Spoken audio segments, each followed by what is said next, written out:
Sensitive ba ang skin ng mga baby nyo? Ay kung oo, perfect na perfect tong baby powder na kagaya nitong nabili ko. Ayan. Ayan, napakaganda nga nito dahil hypoallergenic na to. Kaya, pwede talaga to sa mga sensitive na skin ng mga baby nyo. Dahil hindi nga to nagdudulot ng pangangati at napakabango niya pa. Talaga namang magugustuhan to ng mga baby nyo.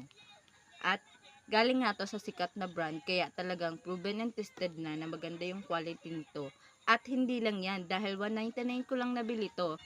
Ayan, 200 grams na rin pala yung kada isa at naka buy one take one na rin siya. Kaya sulit na sulit talaga. Kaya talaga namang makakatipid kayo dito kumpara bibili kayo sa mga physical store na talagang mas mahal siya kumpara dito sa online. Kaya yan, ilalagay ko na lang sa comment section yung link para makabili na rin kayo.